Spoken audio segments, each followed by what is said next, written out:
자, 오늘도 기도하러 오신 여러분을 예수님 이름으로 환영합니다. 함께 기도하겠습니다. 하나님 감사합니다. 오늘 말씀을 통해서 하나님의 음성을 듣고 하나님 앞에 나아가는 하루가 되길 원합니다. 예수님 이름으로 기도드립니다. 아멘. 자, 16장입니다. 오늘은 요한복음 16장 1절부터 말씀을 함께 교독하도록 하겠습니다. 찾으셨죠? 내가 너희에게 이 말을 하는 것은 너희로 넘어지지 않게 하려는 것이다. 사람들이 너희를 회당에서 내쫓을 것이다. 그리고 너희를 죽이는 사람마다 자기네가 하는 그러한 일이 하나님을 섬기는 일이라고 생각할 때가 올 것이다. 그들은 아버지도 나도 알지 못함으로 그런 일을 할 것이다. 내가 너희에게 이 말을 하여 두는 것은 그들이 그러한 일들을 행하는 때가 올 때 너희로 하여금 내가 너희에게 말한 사실을 다시 생각나게 하려는 것이다.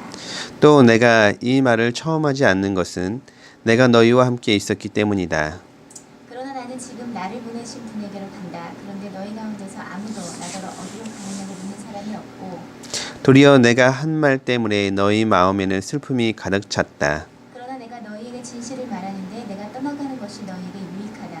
내가 떠나가지 않으면 보혜사가 너희에게 오시지 않을 것이다. 그러나 내가 가면 보혜사를 너희에게 보내주겠다. 그가 오시면 죄와 의와 심판에 대하여 세상의 잘못을 깨우치실 것이다. 죄에 대하여 깨우친다고 함은 세상 사람들이 나를 믿지 않기 때문이요. 의에 대하여 깨우친다 함은 내가 아버지께로 가고 너희가 나를 더 이상 못 볼 것이기 때문이요. 심판에 대하여 깨우친다고 함은 이 세상의 통치자가 심판을 받았기 때문이다. 아직도 내가 너희에게 할 말이 많으나 너희가 지금은 감당하지 못한다. 그러나 그분 곧 진리의 영에 오시면 그가 너희를 모든 진리 가운데로 인도하실 것이다. 그는 자기 마음대로 말씀하지 않으시고 듣는 것만 일러주실 것이요 앞으로 올 일들을 너희에게 알려주실 것이다. 또 그는 나를 영광되게 하실 것이다. 그가 나의 것을 받아서 너에게 알려주실 것이기 때문이다. 아버지께서 가지신 것은 다 나의 것이다. 그렇기 때문에 내가 성령이 나의 것을 받아서 너희에게 알려주실 것이라고 말한 것이다. 예, 두 가지 질문이 있는데요. 한번 풀어보십시오. 자, 그러면은 한번 문제를 읽고 답을 함께 나눠보도록 하겠습니다. 예수님 때문에 그리스도인은 세상의 미움을 받습니다. 이때 누가 우리를 도와줄까요? 성령님. 네, 우리가 15장부터 물론 14장부터 연결되는 것이죠. 예수님이 떠나실 것에 대해서 말씀하셨고 그것이 제자들에겐 두려움이 되었죠. 그래서 제자들에게 예수님이 14장에서 성령에 대해서 언급해 주셨고 그리고 15장에서 교회에 대해서 제자들이 예수님 말씀 안에서 또 제자들이 하나가 될 때 세상을 이길 수 있다라고 얘기를 하셨어요. 그리고 다시 16장 15장 말씀과 또 연결되어 있죠. 예수님 때문에 우리가 미움을 받고 핍박을 받을 거다. 그리고 죽임을 당할 거다. 예, 바울이 예수님을 온전히 믿기 전에 살기가 등등해서 예수님을 믿는 사람들을 잡아다가 감옥에 가두고 그리고 핍박했던 것처럼 그런 일이 일어날 거라고 이야기를 하고 계세요. 그런데 그렇게 됐을 때 우리를 도우실 분은 바로 성령님이다 라고 이야기를 해요. 그러면서 성령님이 우리에게 예수님이 옆에 계신 것보다 성령님이 더 큰 유익이다 라고 얘기를 하고 계세요. 성령님이 유익이신 이유에 대해서 우리가 예수님이 말씀하신 것을 참고로 해서 설명해 보면 예수님은 육적인 몸을 가지고 계셨기 때문에 한 장소에만 머무르시지만 성령님은 영이시기 때문에 어느 곳에든지 어느 시간에든지 머무실 수 있으시죠. 그래서 실제적으로 성령님께서 큰 유익을 주실 수 있다 이렇게 얘기할 수 있고 또 하나는 예수님은 사람들 마음속에서 깊은 것들을 컨트롤하시지 않으시지만 성령님은 오셔서 우리 마음을 새롭게 하시고 깨닫게 하시고 그래서 예수님 앞에 하느님 앞에 더 가까이 나가게 하기 때문에 성령님이 더 큰 유익이라고 얘기를 하고 계시죠. 이렇게만 얘기하면 예수님이 그럼 성령님보다 못하냐? 그 얘기를 하시는 게 아니죠. 성령님이 오셔서 일하실 것이 예수님이 하셔서 하실 일보다 더 큰 일을 하실 거라는 것에 대한 기대를 하게 하는 것이죠. 그리고 예수님은 제자들에게서 눈에 보이셨다면 성령님은 눈에 보이시지 않기 때문에 예수님이 강조해서 하신 말씀이라고 할 수 있을 거예요. 자, 성령님의 역할에 대해서 8절에 보면 세 가지를 기록하고 있어요. 이 세 가지를 좀 더 자세하게 의미를 정리하면 성령님이 오셔서 하실 역할들이 뭐뭐 있는지 한번 설명해 보시겠어요? 죄와 의와 심판에 대해서 세상의 잘못을 깨우치신다고 했는데 죄에 대한 거는 거기 절에 나온 것처럼 죄에 대한 거는 예수님을 믿지 않은 것, 사람들이. 그리고 의에 대한 거는 예수님이 진정한 의인인데 예수님이 결국 사람들이 그 예수님을 버렸다는 거, 죽였다는 거. 그래서 그 예수님이 자신들이 버렸는데 자신들이 그 하나님을 갖고 있다고 착각하는 거에 대해서 심판을 하셨다는 거고요. 그 다음에 심판에 대한 거는 왕을 이미 심판했다고 하셨는데 세상에 가장 높은 모든 권력을 가진 왕이 심판을 받았는데 그렇다면 그 밑에 있는 수많은 사람들은 이미 심판을 받은 거와 같다는 그런 이야기. 네, 잘 말씀하셨습니다.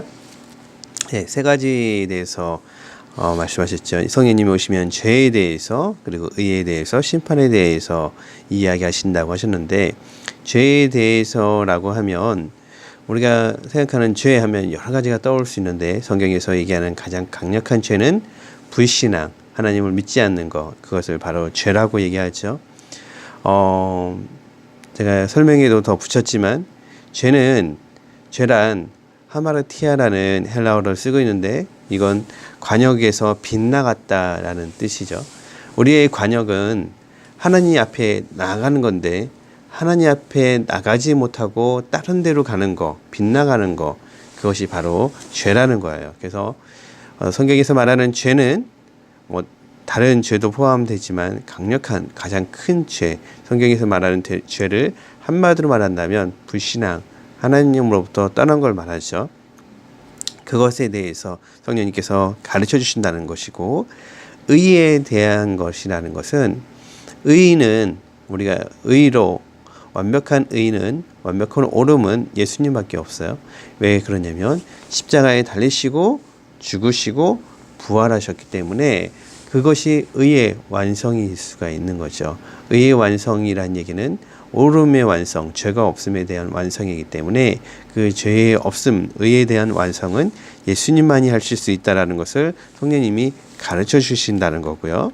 마지막으로 심판에 대해서는 이 세상의 임금이 심판을 받았다.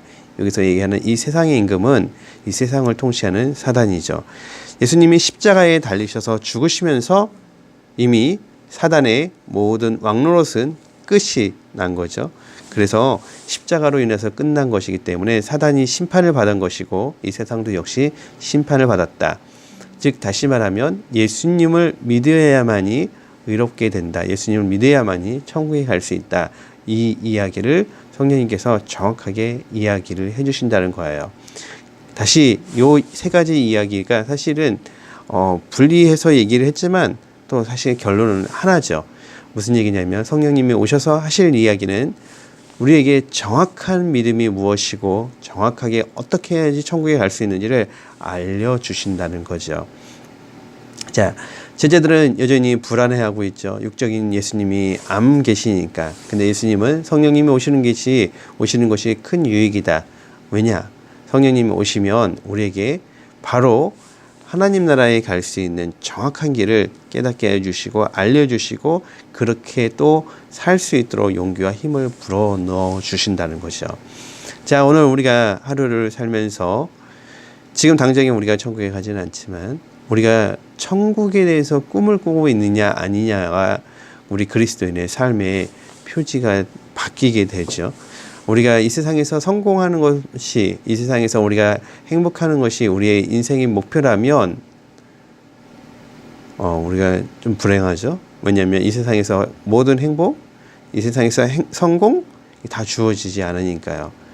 하지만 우리가 하나님 나라의 꿈을 갖고 오늘도 우리가 살면 이 세상에서 우리가 좀 더 못 누려도, 좀 더 성공하지 못해도, 좀 부족해도 우리가 기대하고 꿈을 꾸고 살 수 있죠. 자, 이 세상에 있는 모든 것들은 잠시 없어질 것입니다. 최선을 다해서 우리가 살아야겠죠. 하지만 그것이 우리의 전부가 아니라는 것을 우리가 인식하고 사는 것이 그리스도인의 삶의 자세입니다. 이 세상이 전부가 아니라는 사실을 기억하면서 우리가 영원한 것이 있다는 것을 기억하면서 오늘 하루를 힘차게 행복하게 그리고 천국을 바라면서 사는 여러분이 되시길 바랍니다. 그리고 두려워하지 마십시오. 우리 옆에는 누가 계십니까? 성령님이 계십니다. 기도하겠습니다. 하나님 감사합니다. 우리가 이 세상에 살 때 뭔가에 대한 것들 때문에 종종 아니 자주 두려워합니다. 하나님 두려워하지 않게 해 주시옵소서. 성령님이 우리 옆에 계신 것을 믿게 해 주시옵소서. 그리고 하나님 이 세상에서 우리가 모든 성취, 모든 자유, 모든 행복을 못 누린다 할지라도 우리가 슬퍼하지 않습니다. 왜냐하면 우리에게는 천국이 있기 때문입니다. 하나님 천국에 대한 소망과 믿음과 꿈이 더 활활 불타도록 인도해 주시옵소서. 예수님 이름으로 기도드립니다. 아멘.